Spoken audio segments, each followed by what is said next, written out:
The Marvels de Nia DaCosta avec Brie Larson, Iman Vellani et Teyonah Parris.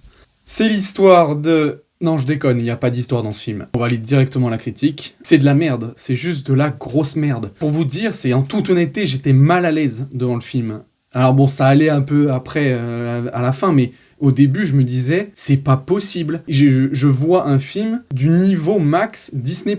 C'est-à-dire, vous voyez les séries de merde qu'on a sur Marvel, mais là, c'est exactement le même niveau. Ça volait pas plus haut. Vraiment, de sortir ce genre de film, c'est honteux. En plus, ça se veut un peu woke et compagnie, hein, parce que Girl Power, là aussi, déjà, pour commencer, ils ont mis un maximum de meufs dans le casting. Alors, c'est marrant, parce qu'on se plaint quand c'est des mecs, on dit il faut la parité, il faut qu'il y ait plus de meufs. Alors, par contre, éradiquer les hommes de l'écran, ça, on a le droit. Ça, c'est pas grave, c'est bien. Enfin, voilà, donc ils veulent faire un film woke avec que des femmes et tout. Mais du coup, c'est triste, parce que ça fait le message inverse. C'est-à-dire que c'est de la grosse merde. C'est à croire que, en fait, réunir autant de femmes dans un casting, ça donne de la merde. Alors voilà, je charrie, hein, mais enfin vraiment, le niveau est immonde. Et rien que j'ai jeté un coup d'œil là aux avis des films, mais comment ça se fait qu'il y a autant de gens qui mettent 5 étoiles ou 4 étoiles? Mais les gens ont de la merde dans les yeux. Et en vrai, on a le cinéma qu'on mérite. Quand on voit que des gens aiment ce genre de merde. Quand on analyse le film, en gros, Captain Marvel, hein, elle allait sur une planète, elle a foutu la merde d'elle-même, hein, c'est les cris, donc un peuple, son peuple là, avec qui elle a vécu pendant longtemps, qui en gros, apparemment, comme chef suprême, ont une intelligence artificielle. Et Captain Marvel est arrivée, elle a tout défoncé, et ça fait encore plus la merde. Genre, le soleil s'est éteint, plus d'eau, plus d'air. Alors bon, bien sûr, bon après on est dans un Marvel, hein, je demande pas à avoir un film du niveau d'Interstellar, mais enfin là, faut pas exagérer non plus. En gros, la meuf, en détruisant l'intelligence artificielle, tu sais pas comment... Ok que la société se délite, mais les choses naturelles se sont délitées avec l'intelligence artificielle. Genre le soleil s'est éteint avec l'intelligence artificielle, ça n'a aucun rapport. Donc là, bref, leur planète elle est dégueulasse. Les Kree, ils ont envie de buter Captain Marvel, ce qui est normal. Et après, il y a un quiproquo, mais de merde, contre les Skulls, je crois là, les hommes verts. Et vraiment, les raisons sont merdiques. En fait, les scènes, elles s'enchaînent tellement mal dans le film. Vraiment, c'est aberrant, quoi. Enfin, la méchante, elle est bidon, elle veut absorber de l'eau d'une autre planète, l'air d'une autre planète, et le soleil d'une planète. Mais connasse, dans tout l'univers, t'as des millions, même des milliards, je pense, de planètes qui accueillent de l'eau où il n'y a aucune forme de vie. Ou alors des planètes qui a une atmosphère et qui a pas de vie. Ou une planète où des soleils. Il y a des milliards d'étoiles dans l'univers. Elle peut en prendre une qui sert à personne. Mais non, c'est toujours pour niquer des gens. Parce que bon, dans sa logique, elle a pas un mauvais fond, hein, elle veut pas tuer des gens. Ce qu'elle veut, c'est juste que sa planète redevienne bien et juste faire chier Captain Marvel. Donc en fait, faire chier Captain Marvel, ça inclut buter des milliards d'autres personnes qui ont demandé. Enfin voilà, c'est nul. Ils nous mettent des scènes drama où ils ont les larmes aux yeux, tu t'en bats les couilles. Enfin vraiment, c'est inintéressant. À la limite, la meilleure des trois, je trouve, c'est la petite, enfin celle qui joue Miss Marvel. Et je trouve que voilà, elle a un côté, c'est un peu la fangirl et tout ça machin, mais elle le joue pas trop à l'extrême. Et puis aussi là, le combat, quand la meuf elle se bat avec les trois, on le dit à chaque fois dans les films, mais n'empêche que c'est une vérité. Quand tu sais que t'as les Avengers, que t'as plein de super-héros ensemble, quand tu vois que t'as des films avec juste un ou deux super-héros ensemble, c'est pas crédible. Genre là, à la fin, la meuf elle va attaquer le soleil, donc de notre planète. Il y a aucun des Avengers qui vient aider les Miss Marvel. C'est nul, ça n'a aucun sens. Même dans leur univers, ce n'est pas cohérent. Et puis le combat où les trois, elles se mettent ensemble à tabasser la meuf, elles en chient, alors que s'il te plaît, Captain Marvel toute seule, elle arrive à presque défoncer Thanos, qui est l'un des plus puissants de l'univers. Et là, une pauvre meuf qui a un marteau et un petit anneau dans le bras, la meuf, elle devient plus puissante que Thanos, du coup, parce que elles sont à trois et elles en chient. Rien n'est cohérent dans l'univers Marvel. Il y a une scène, la meilleure scène du film, je pense, c'est quand... parce qu'en fait, elles permutent leur pouvoir, là, quand elles utilisent leur pouvoir, elles changent. Et c'est à un moment donné, quand elles apprennent à faire ça, en fait, à contrôler leur permutation de corps. Ça, voilà, tu vois un peu comment elles s'entraînent et tout, j'ai trouvé ça sympa. Ça vole pas haut, hein, c'est pas ouf, mais c'est le meilleur truc du film. En fait, depuis le Endgame, on se retape, mais... Chaque film, on part d'univers parallèles. C'est bon, on a compris aussi. En fait, ils font une merde, ils font une connerie, surtout qu'à la base, ça n'a aucun rapport. Hein. Le film, c'est juste quelqu'un qui veut se venger d'une planète, blablabla. Et là, à la fin, il faut rajouter le côté univers parallèle. Tout ça pour que tu aies une scène de fin de merde qui nous montre les X-Men dans un univers parallèle. C'est l'effondrement de Marvel. Hein. Enfin, vraiment, c'est pitoyable. Hein. Au secours. Hein. Enfin, vivement la saga DC Comics pour avoir un peu une autre fraîcheur, si je puis dire, dans les super-héros. Parce que là, Marvel, ça devient insupportable à regarder. Hein. The Killer de David Fincher avec Michael Fassbender. Alors une critique un peu spéciale parce que d'habitude je ne fais que des critiques de films que je vais voir au cinéma. Là bon c'est un cas spécial, c'est un film qui est sorti que sur Netflix. Alors bien sûr il y en a plein, mais en général je regarde rarement les plateformes comme ça. Mais bon voilà, c'est quand même un film qui aurait pu passer au cinéma, d'un grand réalisateur avec un grand acteur, etc. Donc j'avais quand même envie de le voir, et tant qu'à faire, autant faire une critique, vu qu'en ce moment je vais moins au cinéma. Pas trop mal. En vrai, j'ai pas grand chose à dire sur le film. Alors je connais pas du tout l'œuvre originale, je crois que c'est un livre. Mais j'ai bien aimé le côté narratif, c'est-à-dire que le personnage, il doit parler peut-être 5 fois dans le film, ou 10 fois max. Mais sinon, la plupart du temps, il est muet à l'écran, et c'est vraiment sa voix off qui parle.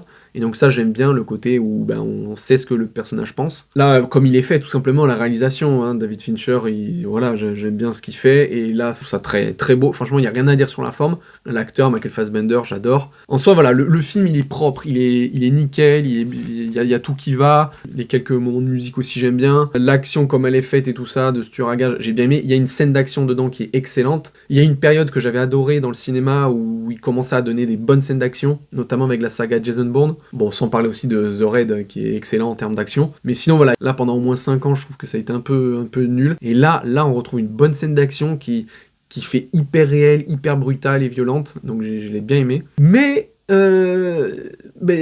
le fond, le scénario, l'histoire et tout, pas intéressant en fait. Vraiment, je m'en foutais en fait de ce qui arrivait au personnage. Ok, le gars c'est un tueur à gages, il va faire un contrat, il fait de la merde, et on en veut à sa vie, donc voilà, ça tourne mal, et il veut trouver comment se venger de ceux qui ont voulu le buter.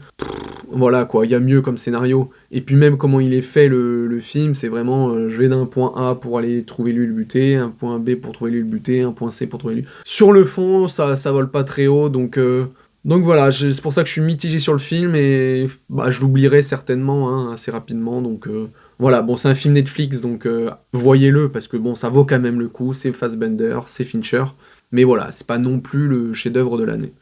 Dumb Money de Craig Gillespie, avec Paul Dano, Pete Davidson et Vincent D'Onofrio. Ça raconte l'histoire vraie d'un jeune homme qui travaille dans la finance et qui à côté a une chaîne YouTube où il a quelques abonnés. Et en fait, un jour, il décide de miser sur une société GameStop, une chaîne de magasins de jeux vidéo. Et en fait, il va miser énormément d'argent, et du coup, les gens, par effet de masse, vont suivre. Et en fait, il va avoir toute une guerre de la bourse entre justement le peuple qui va miser sur ses actions, et des multimillionnaires et des milliardaires qui en fait vont essayer de faire couler la montée du prix des parts de cette société. Alors après, j'avoue, j'ai pas tout compris parce que le sujet de la finance, du trading et tout ça, c'est très obscur pour moi. Mais en gros, voilà, c'est ça que ça raconte. Du coup, le film est pas mal, malgré justement que ça parle de ce sujet-là, et que je pense que quand on s'y connaît, c'est beaucoup plus intéressant de suivre ça, parce qu'il y a quand même beaucoup de termes et tout ça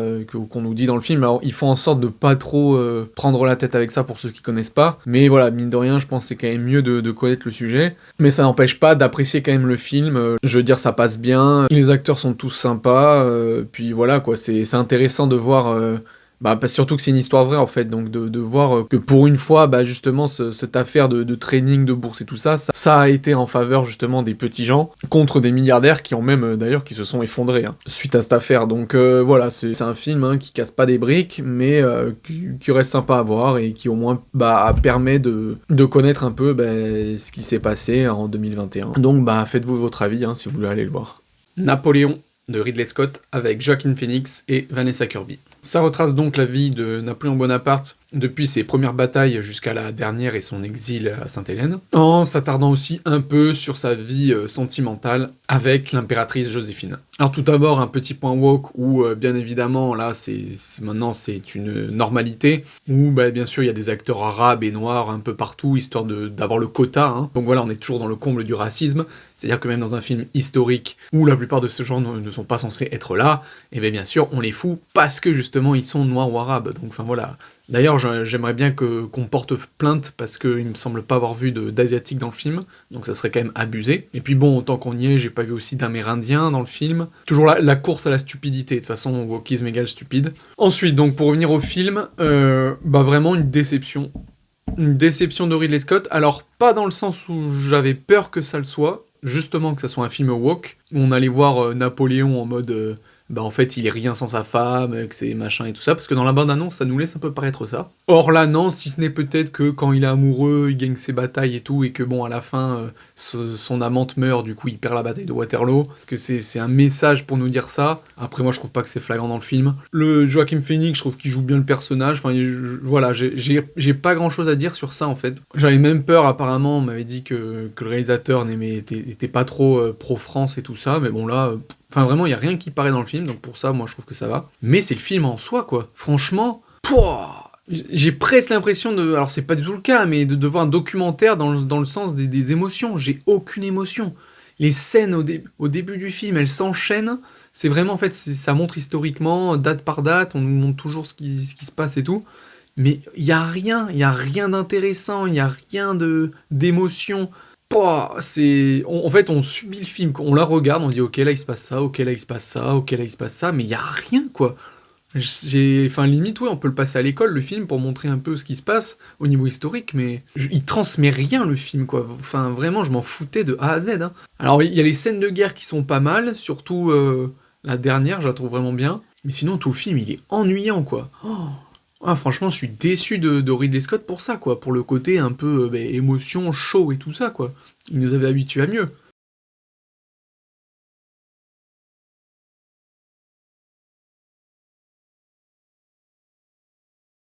Donc voilà, j'en dirai pas plus, mais je suis déçu de voilà ce que ça aurait pu être, quoi. Parce que ça reste quand même un grand film, hein, au niveau costume, et bataille, etc. Enfin, tout ce qu'il y a. Donc voilà, il aurait pu en faire quelque chose de plus puissant, je trouve. Enfin, vraiment, il y a zéro émotion dedans, et c'est bien dommage.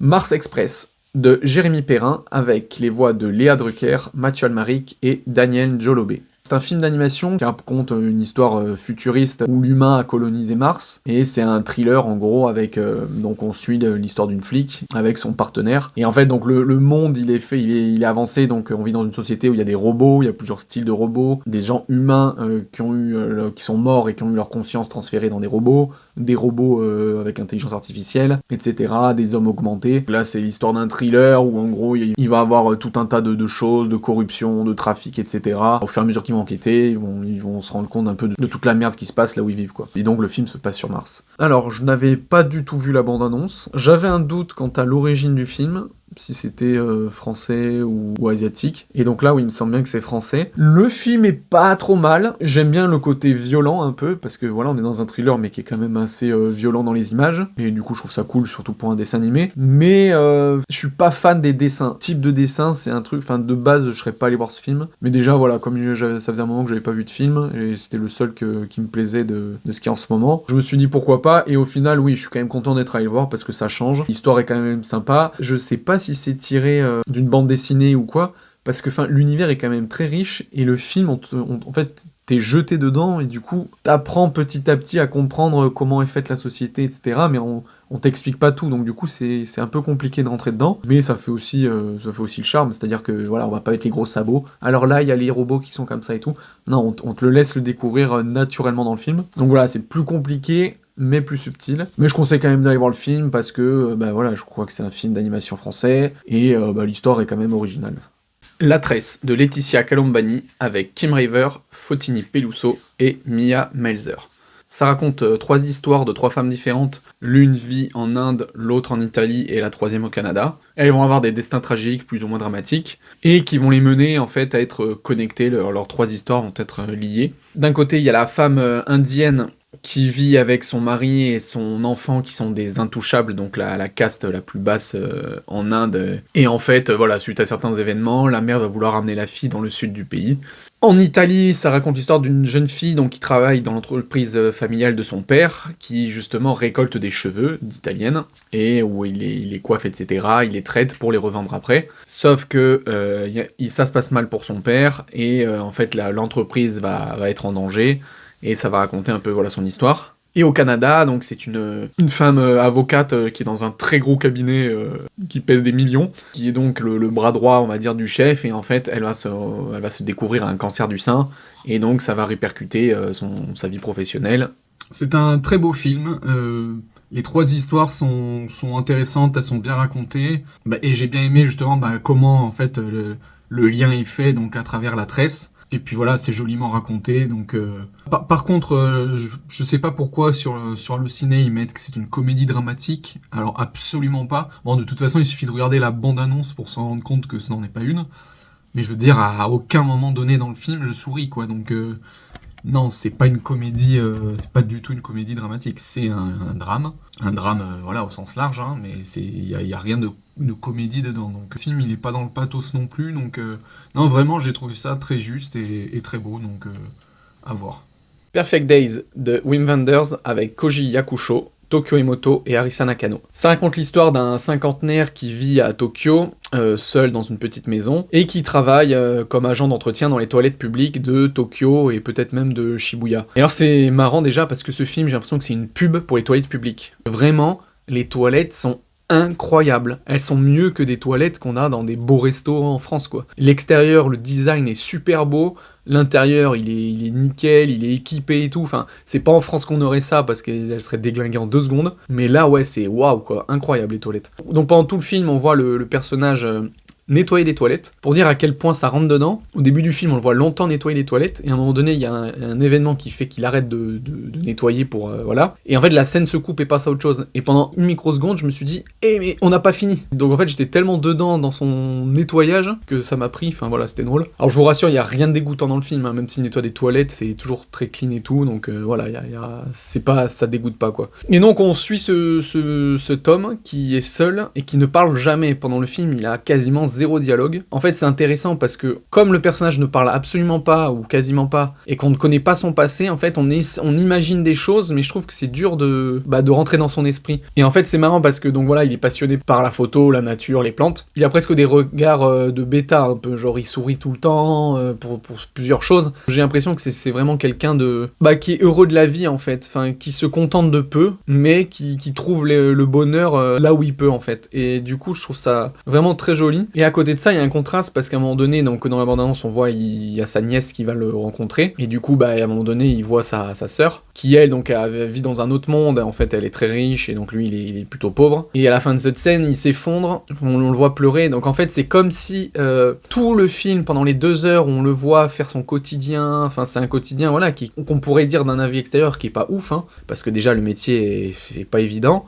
Et puis même ce qu'il fait le reste de sa journée, c'est pas ouf. Et il est toujours seul, mais tu sens qu'il est dans sa bulle et qu'il est content. Et qu'en fait, quand il rencontre sa sœur, c'est comme si la bulle éclatait et qu'ils se rencontraient de la différence et que du coup c'est là que ça faisait mal. Enfin, après le truc c'est comme on connaît pas son passé, il pleure peut-être pour autre chose, enfin je sais pas, mais du coup voilà, c'est quand même intriguant en fait de suivre ce personnage. Les films japonais et asiatiques en ce moment que je vois, c'est quand même des films très lents, où il se passe pas grand chose, mais l'ambiance est là, et enfin voilà, c'est quelque chose qui m'attire, que j'aime bien. Et puis ce qui est intéressant, c'est que dans ces films-là, c'est rarement linéaire, comme nous en Occident, où on a un début, péripéties, action et fin. C'est voilà, vraiment, le personnage est censé avoir évolué. Là, dans les films asiatiques, c'est une boucle en fait, c'est-à-dire qu'on voit vraiment le quotidien des gens, et il n'y a pas forcément d'évolution comme on pourrait l'entendre, il y a pas les mêmes schémas en fait qu'il y a dans les histoires occidentales, et du coup, même ça, je trouve c'est déroutant un peu, parce que pendant tout le film, on se dit, quand est-ce qu'il va se passer un truc, et en fait non, il se passe rien, c'est juste que c'est vraiment sa vie qu'on voit. Donc voilà, c'est dur d'accepter ça, mais quelque part c'est bien parce que ça change. Voilà, le personnage il est attachant, la dernière scène de fin je la trouve vraiment touchante, et voilà, donc je conseille le film. La Passion de Dodin Bouffant de Tran Anh Hung avec Juliette Binoche, Benoît Magimel et Emmanuel Salinger, entre autres. Ça raconte l'histoire d'un chef cuisinier du fin 19e siècle, début 20e siècle, qui est un chef cuisinier de renom, un des plus connus de France apparemment. Ça raconte vraiment juste sa vie, son quotidien, qui a une chef cuisinière qu'il connaît donc depuis des années et qui lui prépare sa cuisine. Donc lui prépare les recettes, etc. Il invente les recettes. Et en fait, après, dans le quotidien, c'est quand même elle qui fait le gros de la cuisine. Et il a aussi quelques commis comme ça. Et voilà, ça raconte un peu cette histoire d'amour qu'il y a entre les deux. Aussi son côté relationnel avec ses amis. Et en soi, c'est à peu près tout. Le film est intéressant. C'est un film qui change. C'est vraiment... faut être amoureux de la bouffe. L'histoire d'amour qui est entre les deux, c'est une belle histoire aussi. Elle est vraiment très bien faite, très bien écrite, elle est pudique, mais vraiment l'histoire d'amour est très bien réussie. Mais bon voilà, si vous aimez pas la bouffe, le film, par exemple la première scène, on va dire la première séquence, Ça doit durer 10 minutes ou 15 minutes, et c'est vraiment, on voit un repas de cuisine, quoi. On voit tous les ingrédients, comment ils sont préparés, cuisinés, tout ça. Et après, pendant tout le film, ça parle tout le temps de bouffe, on les voit tout le temps cuisiner, parler de bouffe, manger de la bouffe. Je vous déconseille de manger avant le film. Alors en fait, le début du film, ça donne très envie, ça a l'air très bon, délicieux, mais en fait, à la fin, c'est écœurant, parce que vraiment, pendant tout le film, ils font que bouffer, et ils parlent que de bouffe. Donc même si voilà, tout a l'air très bon visuellement dans le film, c'est quand même Et puis il dure 2h14, c'est justement moi le point négatif que j'ai, c'est que je l'ai trouvé vraiment trop long. Il aurait duré 1h50, ça aurait été très bien, parce que l'histoire pouvait largement se raconter en 1h50, hein. Là il y a quand même beaucoup de longueur, je trouve. Mais sinon voilà, les acteurs jouent très bien, j'aime beaucoup les deux, même les acteurs secondaires qui sont autour font le taf et tout. Donc voilà, je conseille quand même d'aller voir le film, parce que bah ouais, encore une fois, c'est comme je dis à chaque fois pour les films que j'aime, c'est un film qui change. Et ça fait plaisir de voir un film comme ça, de très bonne qualité, hein, y a rien à redire. Donc voilà, ça vaut le coup. Sound of Freedom de Alejandro Monteverde, avec Jim Caviezel, Bill Camp et Crystal Aparicio, entre autres. Avant de commencer sur ce que j'ai pensé du film, j'aimerais quand même à dire que ce film permet de révéler le nombre impressionnant de pédophiles qu'il y a dans le système médiatico-politique et même artistique. Parce que oui, il faut quand même le dire, je trouve ça abusé qu'un film sur la pédophilie soit autant blacklisté. Heureusement, aux États-Unis, c'est grâce à un succès populaire et tout ça que le film a vraiment marché. Il a mis du temps à sortir en Europe. Bon, après, ça, c'est comme plein de films. Mais là, par exemple, là où je suis, moi, dans ma ville, sur 3 cinémas où j'ai l'habitude d'aller, ils ne l'ont diffusé que dans un seul, et qui est celui qui est le plus éloigné de la ville et celui qui est le moins utilisé, le moins visité. Donc, c'est quand même dingue de voir le nombre de qu'il y a dans ce milieu-là. En quoi ça les dérange de diffuser ce film? Vraiment, je trouve ça mais scandaleux. Faut arrêter de se cacher derrière n'importe quel argument. J'ai même un titre de Allociné, vous pouvez vérifier dessus. Sound of Freedom, une date de sortie française pour le film controversé. Controversé, mais en quoi le film il est controversé? Vraiment, je vous invite à aller le voir et je dirai après ce que j'ai pensé du film.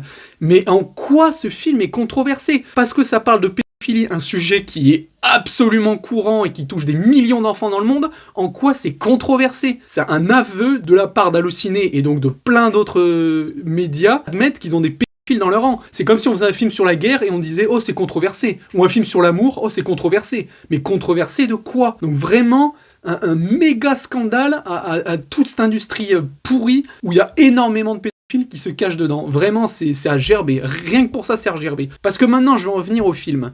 Et franchement, le film, il est pas ouf. Et j'ai été déçu.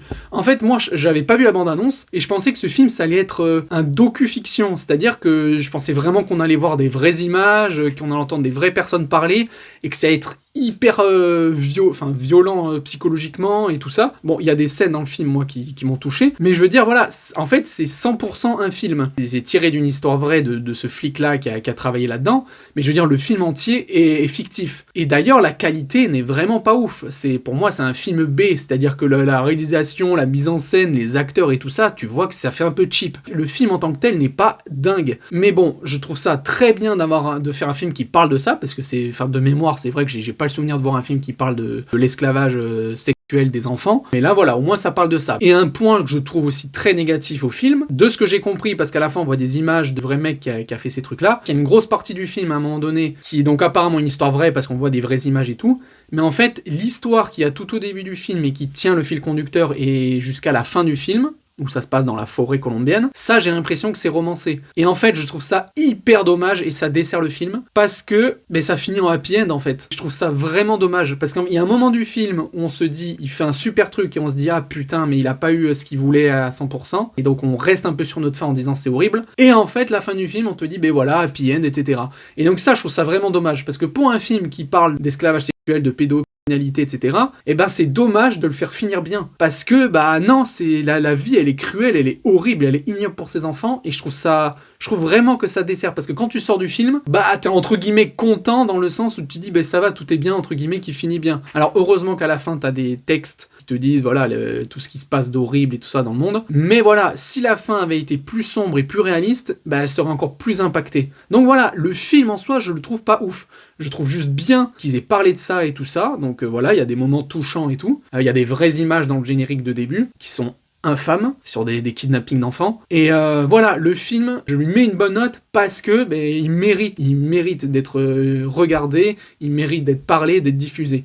Mais voilà, en toute objectivité, il est pas exceptionnel. Je reviens donc à ce fameux débat sur ce film, c'est ça qui est ultra scandaleux. Le film, ça aurait été un documentaire qui aurait révélé un peu des choses à la Carte Zéro, qui aurait eu des trucs un peu vraiment impactants et tout. J'aurais compris un peu la polémique en disant « Oh là là, c'est chaud et tout ». Mais je suis désolé, quand tu vois le film, quand t'es pas un pédophile, le film, l'objet filmique en tant que tel, n'est pas choquant, n'est pas sujet à controverse. Vraiment, c'est un révélateur de pédophile ce film. Tous ceux qui ont parlé de controverse et qui ont osé vouloir un peu le taire et tout ça, mais ça révèle leur nature. Donc voilà, le film en tant que tel, pas ouf, mais il a le mérite d'exister pour parler de ça. Mais tout ce qui est à côté du film, c'est une pure honte et un pur scandale. Et donc au final, merci d'avoir fait ce film. Parce que ça révèle bien des idées de pensée dans les élites, quel que soit, médias, politiques, artistiques. Pour ça, bien joué.